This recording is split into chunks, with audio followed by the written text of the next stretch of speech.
Hi everybody, Rob Pravansky here. I have some thoughts that I'd like to throw at you.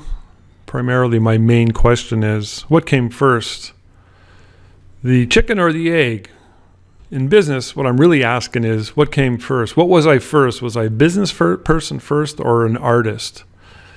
You know, because I'm a photographer and I've always loved photography. I've always have since I was a kid. There's truly something wonderful about creating beautiful images and by using my own skills and talents. It's especially a cool thing getting paid for the very thing I love doing. Portrait photography and wedding photography and commercial photography is a great way to earn a living and to be involved in something that I consider to be a true passion, a true love. But you see, the thing is, I also love marketing and business. So, you know, what came first, the business or the marketing? Did I become a photographer first or a business person first? I don't know. The truth be known, I've always believed I had both in me, but I didn't really start to awaken the marketing side of me until the later part in my life. I was always somewhat successful doing photography, taking pictures, running my own studio, but I didn't really catch on to the business side of things and realize the true potential for profits until I awoke the marketer inside of me. And that was about 15 years in. See, I started my photography business when I was 24 years old. I'm 61 years old now, and I'm still at it. And I really wasn't until in my mid-30s where it all started to click for me.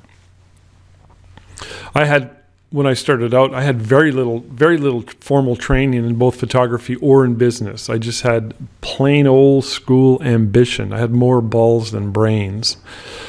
And if I go back to when I was 19, when I was in college for one semester, by the way, I'm a 2 times college dropout. I went against what my teachers told me. When I told them I was going to become a photographer, they painted a real gloomy picture. They said, not a wise career choice, they said. It was fraught with starvation and struggle. Well, yeah, I've experienced both in my life. But at the time, I was oblivious to these warnings, and I just went ahead and did it anyways. Good thing I didn't listen to them. Oh yeah, I've had a lot of moments of struggle and starvation, for sure. More than the average person would possibly be willing to tolerate. But I think that's part of the growth mindset that you need in any business. You have to be willing to put up with that in order to push through it, to get beyond it. But I had a drive. Somehow I had this drive to get my internal message out there. I was like, the stuff that I used to do, I'm really embarrassed when I recall some of the marketing strategies that I created in my early days. But I didn't know any better. Again, I had more balls and brains, and I had a lot of ambition to get my message out there. I was just a kid, still wet behind the ears. But the one underlying thing that I can honestly contributes to success more than any other thing is persistence. Showing up every single day. Persistence and eagerness will eventually pay big dividends, and a willingness to learn. You got to be adaptable. And it finally did for me. I finally grasped the marketer within me and realized that this skill alone will contribute more to success than any other skill. I mean, there's the art side, and I'll talk about that again in a minute. You might say I've learned this lesson the hard way. In many ways I did, but many, if not the vast majority of operators, from what I've noticed, never really ever understand this or get it. It's kind of sad. You know, many of them go to their graves, spent most of their time burning out in business. They might be successful financially and in business, some people, but they got like 3 divorces and their kids won't talk to them, as Brenee mentioned in her last podcast with Tim Ferris. Excellent podcast, by the way. I'm going to put the link to that down here. You got to listen to it. And there are exceptions to this rule, but happiness and balance are really, I think, oftentimes the exception, more the rule. A lot of people are gun shy when it comes to business as well. They get into it and it doesn't work out. And they fail, in my opinion, they fail to grasp what it is I'm talking about. And that is, it's very important to be a marketer. So you might ask the question, what came first, the chicken or the egg? Well, am I a business person or an artist? What is the most important thing? In the end, I have to say, being a marketer, being a business person is more important than being an artist. I mean, you got to be somewhat proficient at your art, because like I've said before, and this was inspired by Dan Kennedy, if your product isn't good and your marketing is, you're only speeding up the process with which the market finds out how crappy you are. So if you have a crappy product, good marketing, you're speeding up that process. But I believe marketing is everything.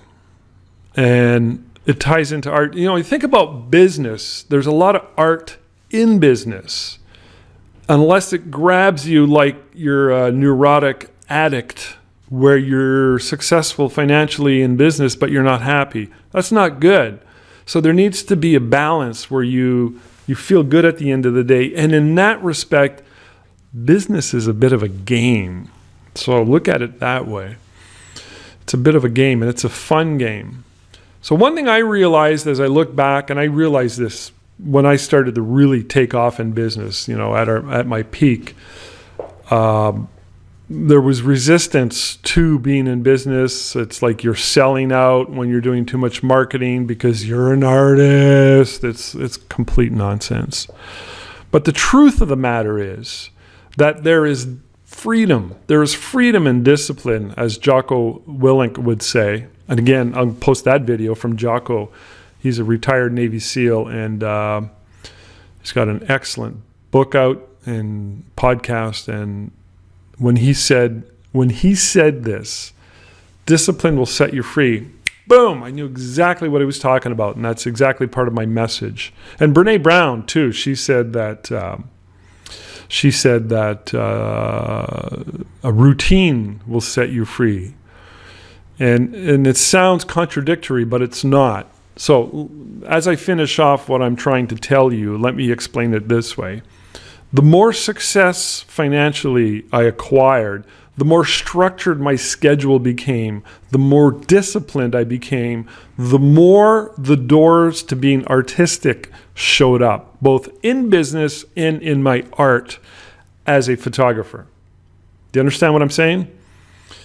If you're a plumber, an electrician, a nurse, a whatever, you might think, well, that doesn't apply to me because there's no real creativity or art in my profession. Well, I beg to differ. It's there at some level, and perhaps you just can't see it or can't see it yet. There's always freedom in discipline, freedom in structure, and it can come out in many, many ways, artistically and creatively. So what came first, the business or the art? And I think the two are essential. And if you forced me to pick one, I would say business, because business leads to art. But if you want to compare it even more so, besides the chicken and the egg, which you can never answer that question, what came first, the chicken or the egg? I think the best analogy, the best metaphor is an airplane. You have two wings. So each wing is essential to the proper function of flight. So yeah. There's a lot of freedom in discipline. There's a lot of freedom in structure. There's a lot of freedom in routine. And there's balance. And you have to pursue balance. And you have to every day become a better person. And I think